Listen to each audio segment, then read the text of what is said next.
ஆடி மாதம் பூமாதேவி அவதரித்த மாதம். அம்மனுக்கு பிரீத்தியான மாதம், பண்டிகைகளின் ஆரம்ப மாதம்.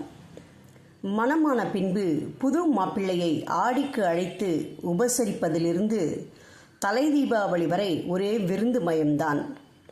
மாப்பிள்ளை மாமனார் வீட்டிற்கு விஜயம் செய்யும் முதல் பண்டிகையும் இம்மாதத்தில்தான். நமது பெரியவர்கள் ஒரு வருடத்தை தக்ஷணாயனம், உத்தராயணம் என்று இரு வகைகளாக பிரித்திருக்கின்றனர். ஆடி முதல் மார்கழி வரை தக்ஷணாயனம், தை முதல் ஆனி வரை உத்தராயணம். ஒன்று மழைக்காலம் ஆரம்பமாவதையும் மற்றொன்று கோடைக்காலம் ஆரம்பமாவதையும் குறிப்பிடுகின்றன. இந்த அயன புண்ணிய காலங்களில் கடல், குளம், நதி முதலிய தீர்த்தங்களில் நீராடி பித்திருக்களின் திருப்திக்காக தர்ப்பணம் செய்வது தொன்று தொட்டு உள்ள வழக்கம். இந்த ஆடி மாதத்தில் ஆடிப்பூரம் கொண்டாடப்படுகிறது. ஆடிப்பூரம் என்பது ஆண்டாளின் அவதார திருநாள். பூமாதேவியே ஆண்டாளாக அவதரித்ததாக புராணங்கள் கூறுகின்றன. கிராமங்களில் காவல் தெய்வமாக விளங்கும் மாரியம்மன், ஐயனார், மதுரை வீரன், மாடசாமி, கற்பண்ண சுவாமி போன்ற கிராம தெய்வங்களுக்கு பூஜைகளும் விழாக்களும் இந்த மாதத்தில் நடைபெறும். புன்னை வனம் என்று அழைக்கப்படும் சங்கரன் கோவிலில் ஆடி மாதம் 12 நாட்களும் அம்மன் ஆடி தபசு மிகவும் கோலாகலமாக கொண்டாடப்படுகிறது. ஆடி மாதத்தில் வரும் ஒவ்வொரு வெள்ளிக்கிழமையும் செவ்வாயும் பெண்களுக்கு பொன்னான திருவிழா. பக்தர்கள் அனைவரும் அருள்பாலிக்க அம்மன் இல்லங்கள் தோறும் எழுந்தருளும் மங்கள மாதம்தான் இந்த ஆடி மாதம்.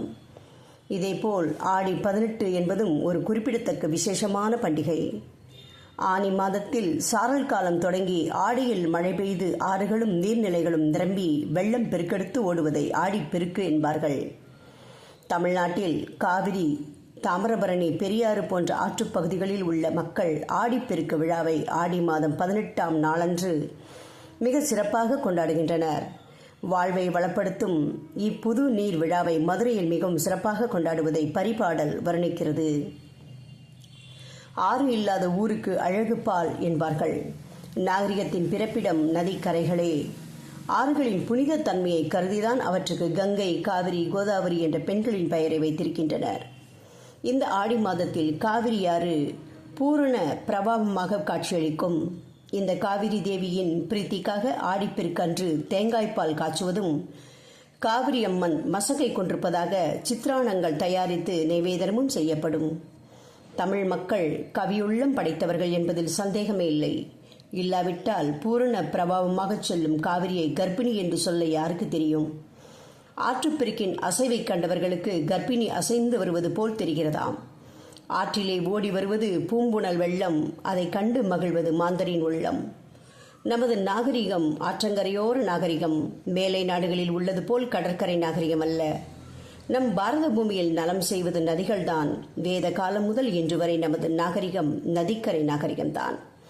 ஆடிப்பெருக்கன்று பெண்கள் நதிகளுக்கு சென்று நீராடிய பின்னர் நதியை பெண்ணாக மதித்து வளையல்கள் குலுங்க வணங்கி பூசை செய்து நதிக்கு பெருமை சேர்ப்பார்கள். மங்கள பொருட்களை வைத்து வழிபட்ட பின்னர் அவற்றை ஆற்றில் விட்டு விடுவார்கள்.